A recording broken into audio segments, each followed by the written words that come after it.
Claire Donovan realized something was wrong before anyone raised their voice. Family dinners had their own weather patterns. You learned them if you stayed long enough. Her younger sister, Vanessa, had already opened her second glass of wine before dinner finished cooking. Their father kept disappearing into sports commentary whenever tension approached. Their mother moved too quickly between rooms, trying to smooth emotional surfaces before anyone openly collided. Claire recognized all of it. She had spent most of adulthood recognizing things early.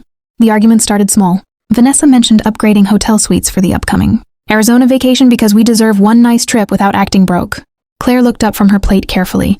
I thought the budget was already tight. That should have been harmless. Instead, Vanessa laughed sharply. There it is. Claire blinked. What? That tone. Their mother immediately stepped in. Nobody's fighting.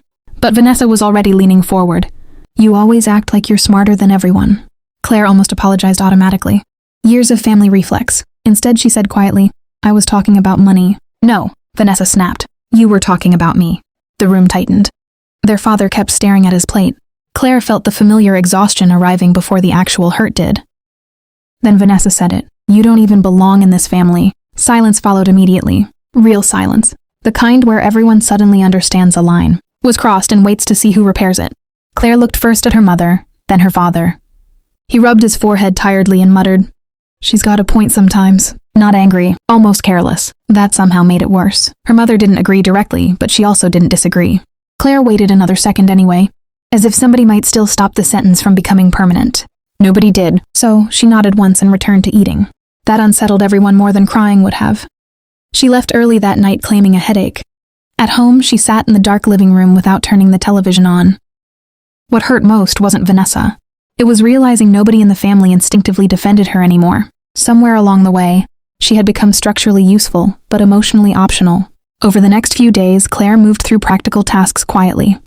She removed herself as emergency contact from the vacation. Bookings she had personally organized. Transferred travel reservations into individual management. Canceled the premium insurance upgrades attached to her account. Forwarded confirmation numbers into the family group chat without commentary. Nobody noticed the difference immediately. Vanessa sent one passive-aggressive text. Still being dramatic? Claire ignored it.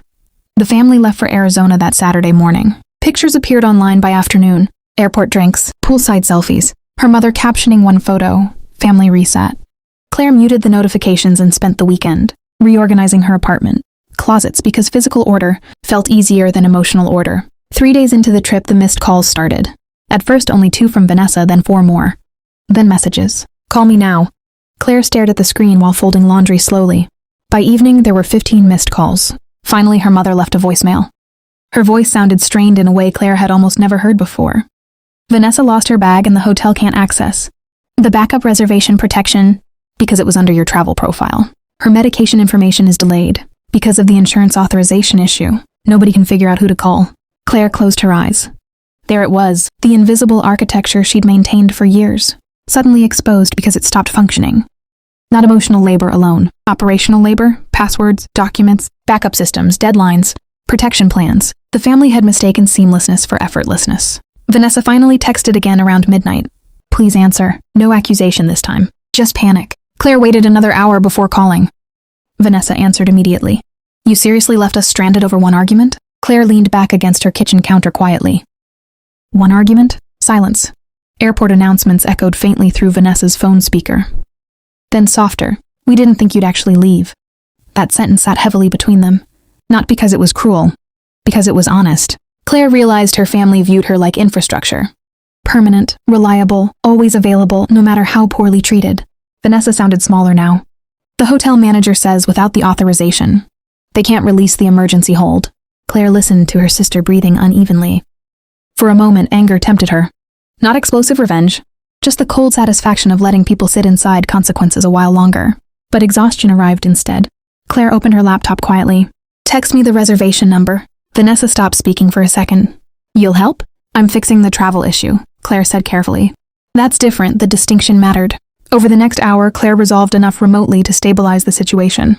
Temporary authorization releases. Insurance verification, transportation adjustments. Professional controlled. No emotional reunion followed. When the family returned home a week later, everything felt subtly rearranged. Their mother spoke more carefully. Their father avoided jokes entirely. Vanessa lingered awkwardly during conversations like someone relearning distance. One evening, she finally said quietly, I didn't realize how much stuff you handled. Claire nodded.